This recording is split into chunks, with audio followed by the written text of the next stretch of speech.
Bon, les amis, je vous retrouve pour la suite, donc pour parler de l'histoire des constellations.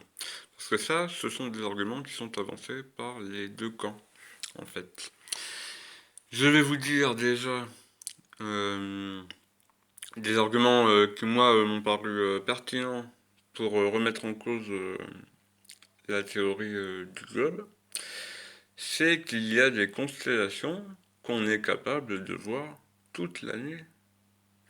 Ça, c'est quand même bizarre, hein, que par exemple au Québec, ils peuvent voir la constellation de la Grande Ourse toute l'année. Alors qu'on est censé tourner autour du Soleil. Enfin voilà, ça, je vous laisse après faire vos recherches, si ça vous intéresse. Il y a des choses bizarres. Il y a des choses bizarres. Ça me fait aussi penser que, pendant que j'y pense, il y a aussi une chose bizarre, c'est que quand on est euh, voilà, si on regarde la Terre par rapport au Soleil, dans la théorie qui nous est vendue, euh, il y a des fois où la Terre, elle est plus près du Soleil et où on a plus froid que quand elle est plus loin. Ça, moi, ça me paraît bizarre déjà. Mais bon, alors pour rester sur les constellations, bah, moi, ça me paraît aussi bizarre qu'on est capable, à certains endroits du ciel, de voir...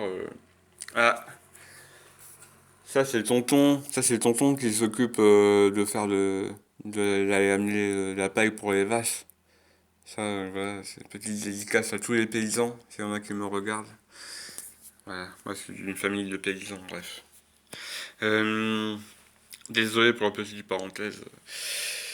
Qu'est-ce que je disais? Oui, donc il y a des constellations enfin, la constellation de la Grande Ourse, pour ne parler que... J'ai entendu parler aussi dans les arguments platistes de la constellation d'Orion.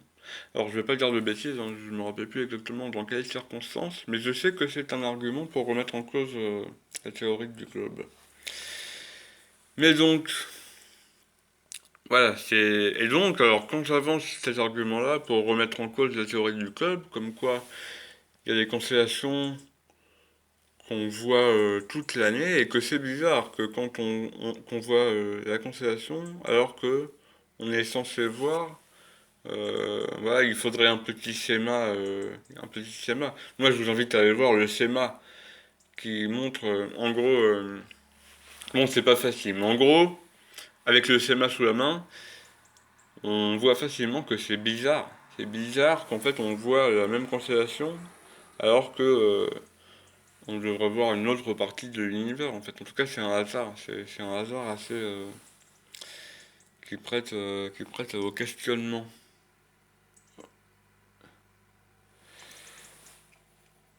Bon, voilà, voilà. Et donc, notre ami tête à l'envers, il disait que lui, il parle de des constellations qui sont visibles dans l'hémisphère nord, mais non visibles depuis l'hémisphère sud et vice-versa. Oh là, pardon.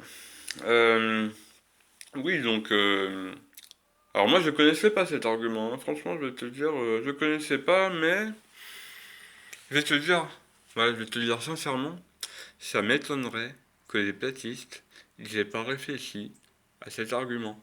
Parce que c'est comme l'expérience d'Ératosthène, pour moi, hein, enfin, c'est mon modeste point de vue, hein, mais c'est comme l'expérience d'Ératosthène, avec le soleil qui bouge, et du coup ça permet de calculer le diamètre de la Terre et tout. Et donc ça, euh, apparemment, ça pourrait s'expliquer. Il me semble, hein, je dis peut-être une bêtise, hein, je vais pas te mentir, j'avais pas entendu parler de son argument là pour les constellations, mais il me semble que si c'est le ciel qui bouge, si c'est le ciel qui bouge, et si c'est pas la Terre qui tourne, en admettant, en partant de ce postulat, il me semble, mais je peux me tromper, hein, si jamais c'est le cas, je te remercie de me donner des arguments dans les commentaires. Moi, je suis là pour avancer, hein, pas pour stagner, hein. Il me semble que mais si c'est le ciel qui bouge, ça pourrait expliquer ce que tu dis là. Comme quoi, voilà. Ça, bon, si tu as la gentillesse de m'avancer les arguments, s'il y en a, hein, si jamais je suis à côté de la plaque, dis-moi juste, voilà, les passis n'ont pas d'arguments pour débunker ça.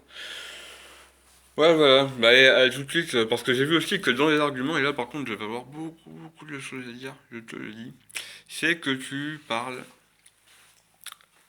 des nombreuses observations directes et clichés de la Terre. Je pense que tu fais allusion aux images qu'on nous présente. Parce que si tu fais allusion aux observations qu'on peut faire, que tout un chacun peut faire avec un microscope, je suis à 100% d'accord avec toi. Que ce soit clair, euh, que ce soit clair, je suis avec toi. Maintenant, quand tu me parles des clichés de la Terre, mais non, même pas en fait, parce que tu parles des nombreuses observations directes et clichés de la Terre. Donc moi, sauf si toi, tu es allé dans l'espace, hein, je serai heureux de l'apprendre, hein, mais sauf si tu es parti, si toi tu n'es pas parti dans une fusée pour vérifier par toi-même, tu es obligé de croire les images qu'on te présente. Et ça, à tout de suite dans la prochaine vidéo, parce que là, j'ai vraiment beaucoup à dire là-dessus. À tout de suite, les amis.